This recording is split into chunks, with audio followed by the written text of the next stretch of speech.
this beginning for us. so, all right. So, welcome to another episode of Surreal Grotesque. This is Danny and Jeremy here. How you doing? Right. And you gave me quite the scare there. You're grounded. Great. I'm grounded. What happened was, we were supposed to do the interview about like an hour ago, and me and Randy Cunningham, our guest, and I have been playing phone tag to figure out where Daniel is and everything, and thankfully I found you, I was starting to get worried that it was something more serious than a time zone mix-up, but, I think that's what it turned out to be, right? Yeah, pretty much. Glad everything's alright, and if I didn't know any better, I would think it was a trick to get me to download Audacity and learn it in a panic. You got me. Well, that's right in line with this episode, which will be centered around conspiracies. Our guest, Randy Cunningham, who has a pretty extensive amount of books coming out surrounding the conspiracy theme. And before we get into that, though, I believe you've been following the Under the Dome series on, what, NBC or ABC? Or CBS. Okay. I know, which seems like a weird choice for, a place to get it. I don't know why they picked that. Is it faithful to the book? Have you read the book? I actually never, that was one of his books I hadn't read. That's when I had started to kind of lose interest in Stephen King a little bit. So, it wasn't my, I didn't really know a whole lot about going in, but it's actually pretty interesting. I mean, I think it's the first thing, like when the dome comes down, it slices a cow in half, so that was pretty interesting to see. That is pretty cool. And isn't like Hank or Mike from Breaking Bad in this as a major character? Oh yeah, he's one of the main characters in the show, and he's like the bad guy in this, so it's pretty interesting. I've not read Under the Dome either, but it's one of those long-scrolling miniseries that they have to do to capture the spirit of a King novel, right? Oh yeah, definitely. And it has a lot of intriguing characters. It's written by Brian K. Vaughan is writing the series, so it has a lot of his quirks. He's wrote Why the Last Man, which is like one of the best comic book series ever, if you haven't read it. And he's known for writing a lot of the best episodes of Lost when it was on the air.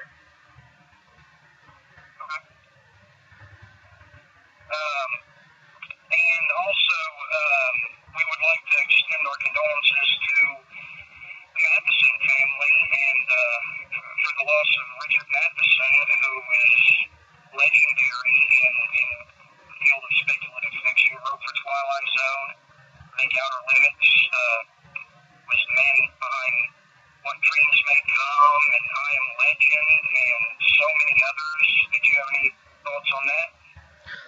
Oh yeah, he was definitely, one of a kind. I mean, I only got to meet him once at a book signing and very briefly, and I mean, nothing really interesting happened in that moment because he was surrounded by his agent and other people, but, he just seemed like a really creative guy, and I know he wrote a lot of all the original episodes of The Twilight Zone and things like that, so, he definitely had a talent there. Another one gone. We lost Bradbury last year. Oh, I know. Bradbury was awesome. I met him at the UCLA Festival of Books years ago, and, he took a picture with me, and he was just, you could just feel his talent in waves, like, as my friend pointed out, when he was just walking, you could just see, like, he was just lost in his own world and his thoughts, constantly. He has to be as prolific as he was. I know. I mean, he was imagining the future and space and old time travel and, 1950s era when none of that was even that popular going on. Right. I've also got to say, I hope this isn't too abrupt to shift down, but I just finished reading The Sorrow King by Anderson Prunty earlier this week, and I'd say it's probably, if not one of the best books I've read this year. It's about this town in Yosemite, Ohio, that's stricken with this suicide virus. That's what they actually call it. It's these teens that keep committing suicide in the most painful, bizarre ways, and there's more to it than just suicide and depression. There's this entity that drinks up their sorrow, that encourages it and nurtures it, and there's a whole backstory between this one boy, Stephen Wrigley, and his father, and their relations to the Sorrow King, and it's just a really incredible work. I'm going to try to review it, or maybe we'll interview Anderson Prunty sometime, but really stellar work. I just had to throw that out there.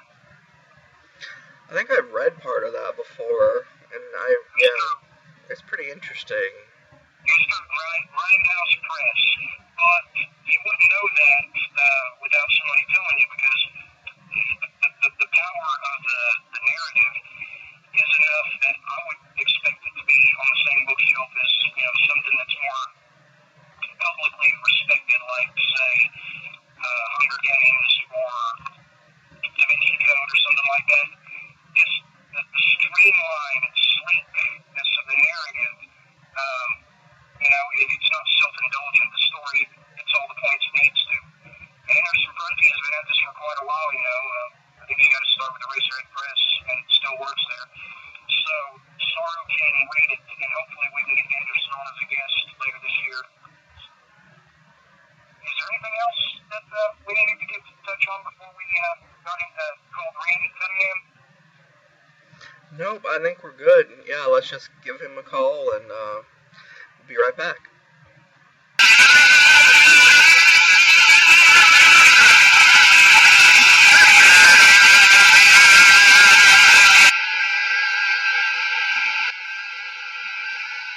Wow, that came out really loud. Yeah. Okay, sorry about that, guys.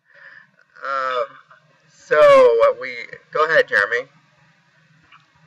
I know you were going to introduce. Yeah, we're back. I thought you were going to introduce our guest. Yeah. Okay, Randy, are you still with us? Yeah, I'm here. Okay, ladies and gentlemen, this is Randy Cunningham, an up-and-coming author at Dynatalks Ministries, run by Jordan Crawl. And today, I think it's very time relevant that we are speaking to someone so firmly entrenched in conspiracy research at a time when our civil rights are disappearing at alarming speeds.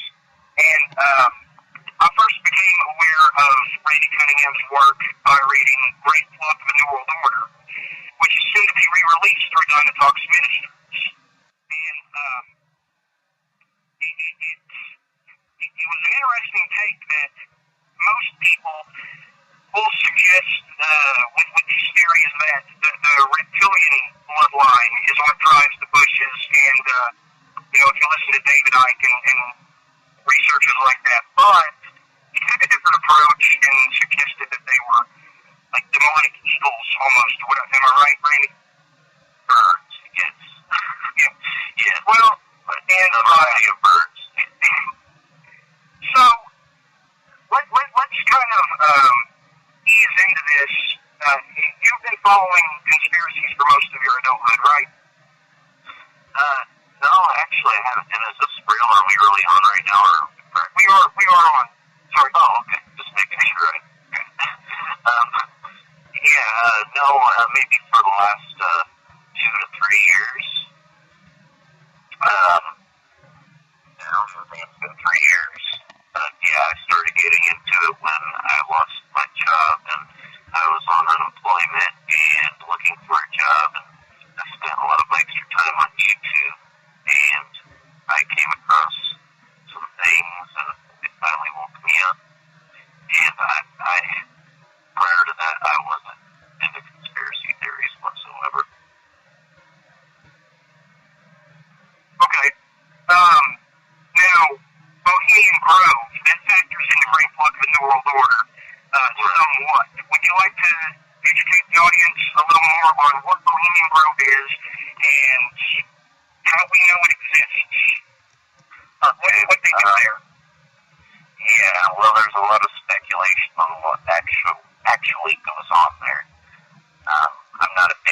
Bohemian Club. Every year in the summer, I believe it's in July, a lot of the world's elite, such as former presidents, CEOs, who knows, the bankers, they get together, and it's just men, and they get together for a few days, and one of the big things that they do there is what's called the cremation of care ceremony, where they all around 40-foot high stone structure of an owl, which is supposed to represent Moloch. They don't even use that name in the book, but they do a mock sacrifice to basically the way I see it, get rid of their cares, which is getting rid of their conscience, not caring about other people, getting rid of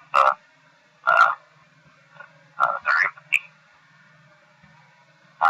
So it's sort of it's a secret society, but yeah, they get there.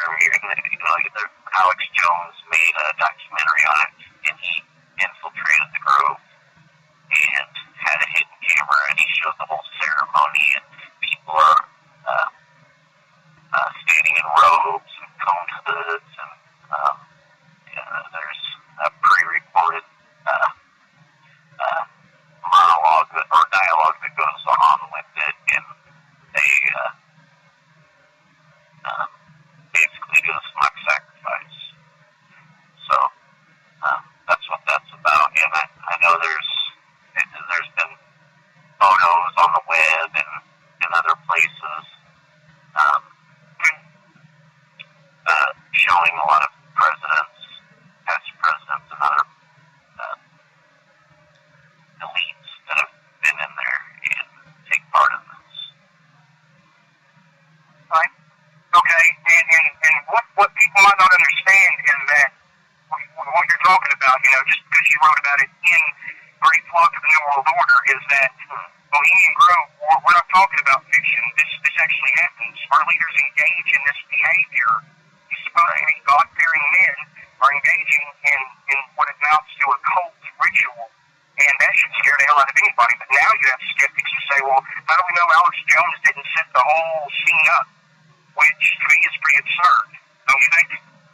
Well, yeah, I mean, he didn't set it up. He did sneak in there, and he had a hidden camera, and he watched it, whether or not he's involved, and whether or not he's a shill in the Illuminati is a speculation, and I believe he